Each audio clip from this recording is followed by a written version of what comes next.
Se estima que, como va a haber tantos candidatos, el 27 de octubre, recordemos que hay elecciones municipales y de gobernadores regionales, pero también se eligen consejeros regionales y concejales. Por lo tanto, hay que votar 4 veces, por 4 candidatos. El voto además es obligatorio. Es la primera vez que hay voto obligatorio para candidaturas municipales y de gobernadores regionales. Se estima una gran afluencia de público y una lentitud al votar. Hay un proyecto de ley para que las elecciones municipales y regionales entonces se realicen en 2 días y pasará la próxima semana a la Comisión de Hacienda de la Cámara de Diputados para continuar en su segundo trámite constitucional. Hay que recordar que antes la Comisión de Gobierno Interior de la misma corporación aprobó y despachó el proyecto de ley que permite la celebración de las 4 elecciones, ya decíamos, gobernadores, consejeros regionales, alcaldes y concejales, que suman un total de 20.000 candidatos. De ser aprobadas ¿cuántos? 20.000. De ser aprobadas las votaciones se efectuaría durante el próximo 26 y 27, no solamente el 27 de octubre. El diputado y presidente de la Comisión de Hacienda, Carlos Bianchi, adelantó que el proyecto tendría apoyo transversal en la Cámara. Yo creo que se va a votar por unanimidad porque hay aspectos que, a diferencia del Senado, a nosotros en la Cámara nos parece que son relevantes, como no permitir bajo ningún punto de vista que los partidos políticos puedan tener un ingreso superior, dado que ahora el voto es obligatorio. Y por lo tanto, en el Senado pretendieron que efectivamente exista un ingreso superior a los 30.000 millones y eso no es aceptable. Para las elecciones de octubre, además de proporcionar transporte gratuito a la ciudadanía, se autorizará permisos de hasta 3 horas por parte de los empleadores.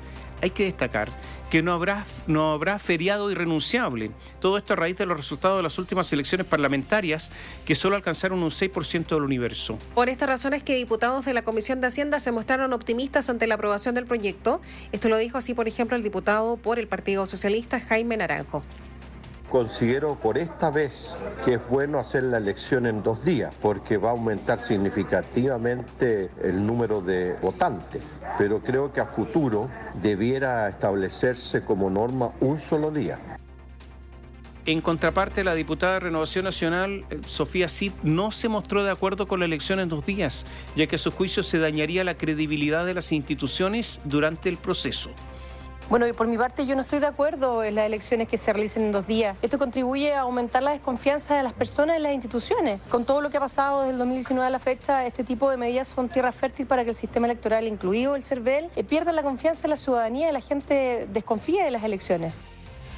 Hoy lunes se llevarán a cabo las votaciones en la Comisión de Hacienda de la Cámara que darán los resultados de las fechas para las elecciones municipales de octubre. Les recuerdo que si esto resulta así, ya tuvimos una elección similar en pandemia, en periodos de control de aforos, básicamente, y por eso se tomó la decisión de hacerlo en 2 días, para que la gente no se aglomerara. Recuerden que era una época muy distinta a la que estamos viviendo, pero hay quienes se recuerdan que eso ya sucedió, que hubo resguardo de las urnas durante la noche para pasar al día siguiente, ¿no?, de militares quienes están a cargo de los locales de votación, y obviamente, y esto lo digo porque hay personas que lo consultan, cuando uno va a votar un día, no tiene que ir a votar al otro, no es que tenga que ir a votar los 2 días, ¿no? Tiene que elegir un día para ir y hacer su votación, ya sea el sábado o el domingo, el día en que se pueda finalmente aprobar este proyecto. Para estas elecciones municipales y de gobernadores regionales, no solamente hay una discusión con respecto a si se hacen 1 o 2 días, sino también al valor del voto. Y usted nos va a preguntar, ¿pero cómo el valor del voto? Sí, porque resulta que por cada voto se paga. ¿Y a quién se paga? Al candidato. ¿Y a quién más se paga? A los partidos políticos. Los partidos políticos reciben 2 tipos de financiamiento. Reciben un financiamiento permanente y además reciben un financiamiento en el caso de las elecciones. Son 2 tipos de financiamiento. Y el candidato recibe financiamiento para las elecciones. El voto vale. ¿Y cuál es la discusión que hay en estos instantes? La discusión es que como ahora, para estas elecciones, por primera vez hay voto obligatorio en este tipo de elecciones. Insisto, alcaldes, concejales, gobernadores, va a votar más gente y los candidatos recibirían más plata porque hay voto obligatorio y también los candidatos a gobernadores.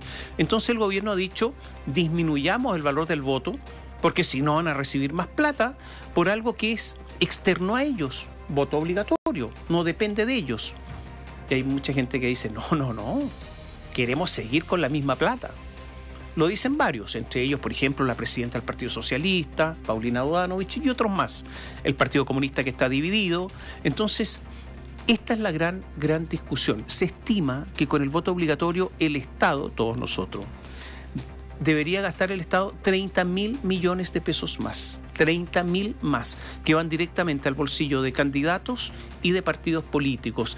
La sala de la Cámara debería votar recién en julio, contra el tiempo, el propósito justamente para hacer esta elección, como les contábamos, en 2 días, y está pendiente el visado en la Comisión de Hacienda, y entre los nudos está justamente la rebaja. ¿Cuánto vale cada voto? ¿Cuánto va el candidato por cada voto? 1.500 pesos. El gobierno lo quiere bajar a 975 pesos.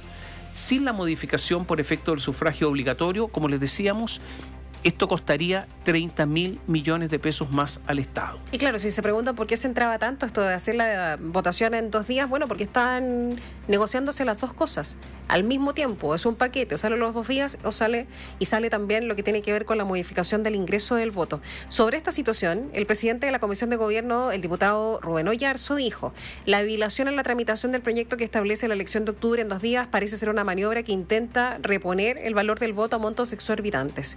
Durante una semana, el gobierno nos presionó en la Comisión de Gobierno para sacar apurados esta iniciativa. Por eso llama la atención que una vez que rechazamos ahí la idea de mantener el voto a 1.500 pesos, ahora se haya frenado el proyecto. De igual manera, Camila Musante, que es diputada independiente, pero está en un cupo del PPD, que también integra la Comisión de Gobierno, dijo: la dilación en el trámite del proyecto es altamente preocupante. Y el CERVEL entregó 11 observaciones a este proyecto, 11 observaciones. ¿Cuáles son estas 11 observaciones? Rápidamente. En cuanto al voto obligatorio efectivo, resulta fundamental fijar transitoriamente el mismo procedimiento aplicado para el plebiscito del año 2023, similar al del artículo 160 de la Constitución. De lo contrario, tendríamos un voto obligatorio, pero sin sanción. También da cuenta de esto de los 2 días, ¿no? La votación en 2 días. El proyecto recoge las dificultades de las elecciones en un solo día, debido al carácter obligatorio de los próximos sufragios de octubre, previendo que se duplique el número de electores que participe respecto de elecciones pasadas. El Servicio Electoral ha concluido que la mejor opción es que los electores puedan votar el sábado y el domingo, eligiendo libremente uno de esos 2 días para hacerlo. El proyecto establece que los vocales podrán ser convocados solo para 2 procesos electorales generales consecutivos, sea que se trate de las elecciones presidenciales, parlamentarias, municipales y regionales o de plebiscitos. Se incluye las respectivas segundas votaciones de presidente y gobernador regional. Después no podrán ser vocales por un periodo de 8 años. Se elimina también, según estas indicaciones, la ley seca. Se considera que esta es una disposición obsoleta, que complica el comercio y que es fácil de infringir además y difícil de controlar. Además, se obliga a candidatos y partidos políticos a declarar antes de la elección los gastos contratados y devengados por concepto de las letras C y D del artículo 2 de la ley, que se refieren a arrendamiento de inmuebles, de muebles, vehículos, por ejemplo, y al pago a personas que presten servicio de las candidaturas. Además, solo debe informarse los gastos superiores a 30 UF por proveedor único en todas las campañas. Estos límites a la información que debe darse es una innovación del Senado en este punto sobre el proyecto original. También se da cuenta de la incorporación de redes sociales y otras plataformas de Internet con igual regulación que las radios y la prensa. La propuesta es aplicar el mismo régimen que tienen las radios y los diarios a las redes sociales. Y esto es así, no está vigente.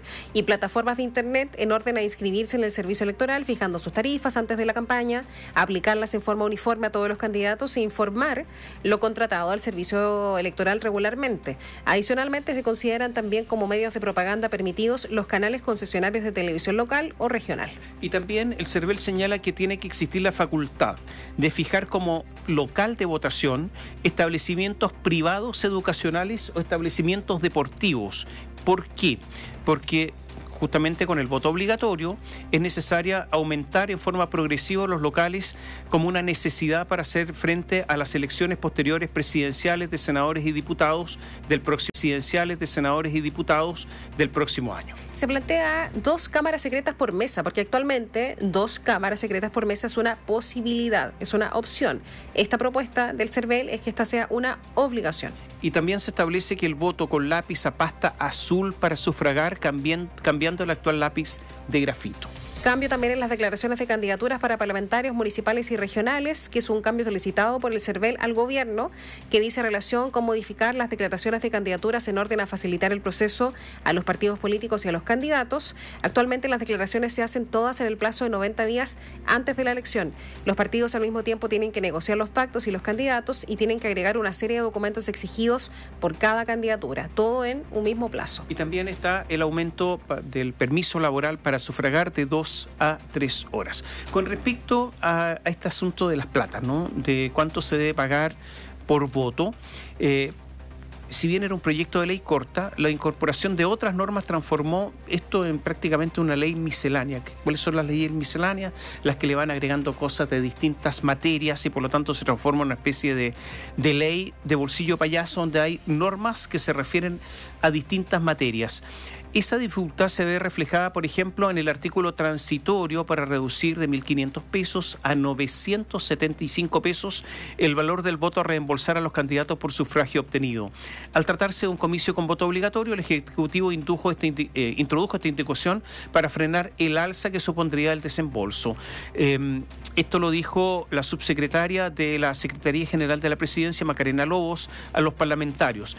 El tema ha provocado una división en el Partido Comunista. Claro, porque en el Senado la enmienda de rebaja no alcanzó el quórum requerido, por lo que se rechazó. Y entre quienes votaron en contra estuvo el senador comunista Daniel Núñez, mientras que la también senadora Claudia Pascual la apoyó. No obstante, en la Cámara todo indica que la indicación sí contaría con el respaldo de los diputados comunistas. Al menos así se evidenció en la votación en particular de la indicación para rebajar el voto en la Comisión de Gobierno. Allí los diputados de la bancada comunista Matías Ramírez y Carolina Tello la respaldaron votando favorablemente. O sea, Daniel Núñez, senador del Partido Comunista, está en contra de bajar el pago por cada voto. Bueno, ¿por qué es tan relevante esta modificación, ¿no?, de cuánto costaría el voto eventual en la próxima elección para los partidos políticos? Resulta que ayer el diario La Tercera publicó un reportaje respecto de la situación financiera de los partidos políticos y la mayoría de ellos están ahogados